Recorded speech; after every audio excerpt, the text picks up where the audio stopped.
Hello everyone, it's Destiny, and today we're going to be trying out the new Blade alongside the Herta. And before we get into today's video, I'd love to know if you're going to be pulling Blade or if you're potentially going to be skipping him for someone else and for who. Lastly, if you'd like to see some more content from me, consider subscribing to the channel, leave a like to support today's video, and now let's get straight into it. We're going to use our techniques here and then get straight into the showcase. And what's really cool about this particular team is we're going to have a bunch of AoE attacks when it comes to Tribbie, Blade, Hyacine, and then of course the Herta herself. Blade being able to inflict AoE attacks onto enemies, as well as Tribbie and of course Hyacine, will allow Herta to get more and more energy so that she can use her ultimate. So Blade's gonna get attacked here. We can immediately use his ultimate so that we're able to take advantage of the Infinite Fury state, as well as inflicting the Balefire Bind state onto these enemies here, so that we're able to inflict more damage onto them. Here with Herta, we're going to use our skill, and this will be enough energy to get our ultimate, which we're immediately going to use our ultimate here and then use our enhanced skill. And wha-bam! 1.4 million damage right there from Herta. And now with Hyacine Little Eco, we can just basic attack, and Blade also unleashed his skill onto these enemies, which is great. And we're already working toward getting more energy for the next Herta ultimate. So we can use our skill here with Blade. We also have enough energy to use Blade's ultimate in a moment here, but with Herta, I'm going to use her skill. With Blade, I am just going to use his ultimate, and wha-bam! Tribbie will unleash her follow-up, and now with Hyacine here, I'm going to basic attack, little equal attack as well, and now we have enough stacks for Blade's ultimate, resulting in us being able to use Herta's ultimate once again. So there we go. Now with Tribbie here, I am just going to use her ultimate, deal a bit more damage. And with Herta right here, what we could do is just finish off these two enemies, and boom! Now we're on to the Flame Reaver wave, which with Hyacine, I am going to have to use her ultimate here so that we can replenish the After Rain state. And we're just going to be able to inflict more damage onto Flame Reaver as well as get more stacks for Blade. So now with Blade here, we have his ultimate, and boom, there we go, 1 million damage right there from Blade, and we can just use his skill once again. And with Herta, we are going to be able to get her ultimate here, so we're going to be able to use her skill, ultimate, and then use another skill in a moment. Now with the enhanced skill, there we go, and wha-bam! We got rid of Flame Reaver's clones, which is awesome, and we're just going to keep dealing more and more damage here to Flame Reaver, and once they summon more of their clones, we're going to be able to get rid of those clones as well. Alright, we're going to take a bit of damage here. With Blade, I can use the ultimate once again. And boom! Now the Tribbie follow-up and then another Blade attack.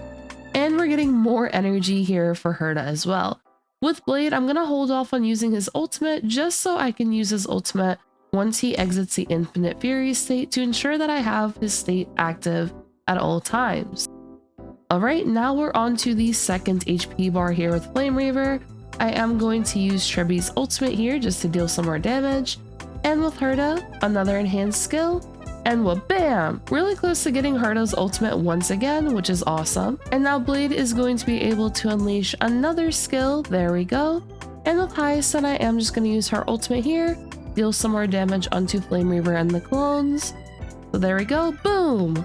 Now with Herta, I also got her ultimate once again, so we're going to be able to use her ultimate before this cycle ends and deal more damage to Flame Reaver as well as his clones. So we're already at 50% HP, and now with Blade I can immediately enter the Infinite Fury state once again.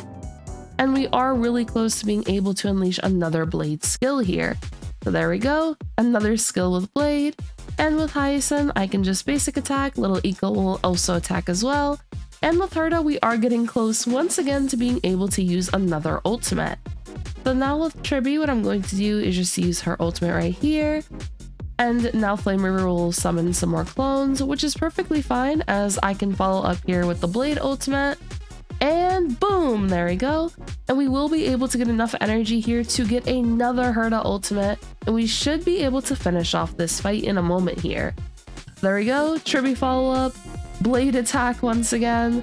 And now with Hyacine, we can finish off this fight, but I want to finish off this fight right here with the Blade ultimate.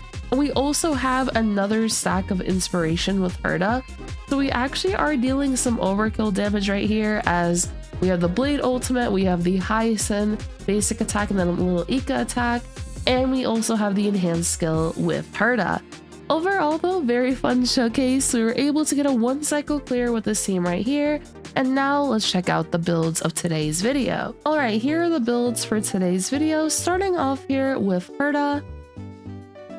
We are using her signature light cone, but you can use other erudition options as well. For her traces, they're maxed out. For her relics, we're using Root Arena and Scholar Lost and erudition. The reason I'm not using Isamo with this particular team is we actually don't have a second erudition. Instead, what we're taking advantage of is the frequent AoE attacks from Tribbie as well as Blade. We can also count Hyacine in this as well with little Ika's attacks. But as a result, since we don't have any other erudition characters on the team, we are not using Isamo for today, and I'm instead using Root Arena. Root Arena will just be able to give us that additional crit rate, which can help out with us getting as close as possible to 100% crit rate within battle. And of course, you can use a secondary erudition on this team instead if you would like. But for today, I wanted to try Herta out with using Tribbie, Blade, and Hyacine, which I noticed was able to get some pretty nice results. And on top of this, for the slot of Hyacine, you can also consider using alternative sustains as well that are able to attack frequently, ideally also inflict AoE attacks. So an example of a character that could actually be pretty nice consideration could be a character like Lingsha, as Lingsha will be able to use her skill. She'll have the follow-up attacks from Fuyuin, and then of course when she uses her ultimate, then that'll be AoE damage as well. For the Eidolons here, our Herta is completely E0. Now we have Blade right here. We are just using before the tutorial mission begins, which is a completely free-to-play light clone for Blade. For the traces are maxed out. For the relics, we are just using Bone Collection and Mastersmith. And for his Eidolons, he is also E0. And now we have Tribbie right here. She is using her signature light cone, but of course you can use Dance Dance. For her traces are maxed out. For her relics, we're just using Bone Collection and Poet and Morning Collapse. And for her Eidolon, she is E0. So E1 Tribbie would be awesome for a team like this. But of course, if you only have E0 S0 Tribbie, then an option you can do is just using Dance Dance. As for Hyacine, here she is. We do have her signature light cone, but if you are looking for a free-to-play option, you can consider using Memory Curtain Never Falls. For her traces are maxed out. For her relics, we're just using Giant Tree and Warrior Gods Sun and Thunder. And for her Eidolon, she is also E0. I've not activated any of the Eidolons for any of the characters in today's showcase. And once again, in the case of Hyacine, if you'd like, you can use an alternative sustain, ideally a sustain who can attack frequently to get more charges for Blade, more energy for Tribbie, and more energy for Herta, and also ideally a sustain that can inflict AoE attacks onto enemies. Overall though, Herta and Blade is a pretty fun combination, as Blade is going to be able to inflict his AoE attacks onto enemies, as well as greatly debuff enemies, which will be able to benefit the Herta's playstyle, as she can take advantage of these debuffs so that she can inflict more damage onto enemies. And of course, you can use some alternative characters as I mentioned in today's showcase. For example, if you wanted to use a different sustain, or if let's say you wanted to put a secondary erudition in the slot of Tribbie, that can also be a consideration. I've just noticed with this particular team, especially with having Tribbie on the team, Tribbie is able to nicely benefit Blade as well as nicely benefit the Herta. So even though we're missing out on not having a secondary erudition, I've still noticed really good results by using Tribbie in the slot of a secondary erudition for this particular team. And overall, Herta is one of my favorite characters, so it was very fun to try her out today with the new Blade. I'm very excited for Blade to come out just because of how many synergies he has and how many characters can nicely take advantage of his kit. And I would love to know if all of you will be pulling for Blade, or if you'll potentially be skipping him for someone else and for who. Lastly, if you did enjoy today's video, consider subscribing for some more content. Leave a like to support today's video, and I hope to see you all next time. Peace.